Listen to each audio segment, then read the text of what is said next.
दोस्तों ये जो कहानी आज मैं आपको सुनाने वाला हूँ, ये कहानी आपकी जिंदगी बदलने की हिम्मत रखती है। बस शर्त ये है कि आपको इस कहानी को थोड़ा ध्यान से सुनना पड़ेगा। तो कहानी है एक हिरन की।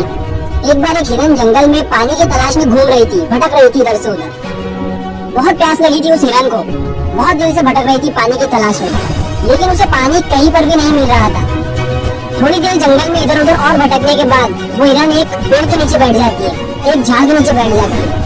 तो इतने में उसे पानी की नदी की आवाज सुनाई देती है। तो हिरन उस झाड़ के नीचे से उठकर फौरन वो पानी की आवाज की तरफ आगे बढ़ती है। तो वो जो देखती है उसके सामने एक बड़ी सी नदी। तो जैसे ही वो हिरन उस नदी को देखती है तो बहुत खुश होती है, मानो उसे डबल से कोई जिंदगी मिल गई है नई। वो फौरन दौड़ते हुए उस नदी के पास जाती है और जैसे ही पानी पीने के लिए अपना सर नदी में झुकाती है तो उसकी नजर अपने राइट पर पड़ती है।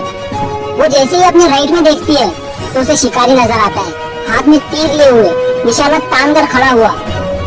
फिर जैसे ही उस हिरन की नजर अपने लेफ्ट में पड़ती है तो उसे एक शेर नजर आता है झाड़ियों के पीछे। अब हिरन पानी वानी सब भूल जाती है, कुछ भी नहीं रहता उसके दिमाग में, प्यास वगैरह। फिर वो हिरन पलटकर अपने पीछे देखती है तो उसे भयंकर आग लगी हुई दिखती है, जो कि धीरे धीरे उसकी तरफ बढ़ रही थी। अब हिरन जाए भी तो जाए कहाँ? राइट में देख रही थी तो शिकारी नजर आ रहा था, जो कि निशाना तान कर खड़ा हुआ था, और अपने लेफ्ट में देख रही थी तो शेर नजर आ रहा था। सामने तो गहरी और लंबी चौड़ी नदी थी और पीछे तो आग लगी हुई थी। चारों रास्ते बंद हो चुके थे, चारों तरफ से मुसीबत आ चुकी थी। अब हिरन सोच में पड़ जाती है और वो ये सोचती है कि चारों तरफ से मेरी मुसीबत आ चुकी है तो मैं अपना काम करके क्यों ना मरूं? मुझे वैसे भी तो मरना ही है, तो मैं पानी पीकर क्यों ना मरूं? तो वो हिरन अपना पानी पीने में लग जाती है। लेकिन थोड़ी ही देर के बाद जैसे ही वो हिरन पानी पी रही थी तो उतनी ही देर में ऊपर से काले बादल छा जाते हैं और उन बादलों से बारिश होने लगती है। तो जो आग थी पीछे की लगी हुई वो पानी से बुझ जाती है और पानी के कारण शिकारी का निशाना चुप कर शेर को लग जाता है और शेर की नजर पड़ती है सीधा शिकारी पर। तो शेर शिकारी के पीछे लग जाता है।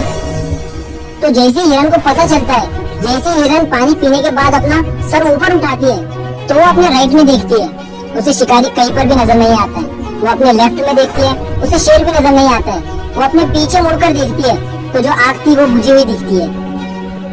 मोरल ऑफ द स्टोरी, मेरे दोस्तों, इस कहानी से हमें ये सीख मिलती है कि इंसान की जिंदगी में भी प्रॉब्लम आती नहीं है, और जब आती है तो चारों तरफ से आती है, जिस कारण हर इंसान डर जाता है, घबरा जाता है अपनी इन प्रॉब्लम से। तो आपको क्या करना है ऐसी सिचुएशन में? आपको नहीं डरना है और नहीं घबराना है, बस शांति से 2 मिनट के लिए सोचना है। हिरन के पास भी बहुत सारे ऑप्शन थे। हिरन भी ये सारी सिचुएशन को देखने के बाद या तो पानी में छलांग लगा सकती थी या फिर इधर उधर भाग सकती थी, लेकिन उसने शांति से सोचा और वो अपने काम पर लगी रही। वो पानी पीने आई थी और वो पानी पीने लगी।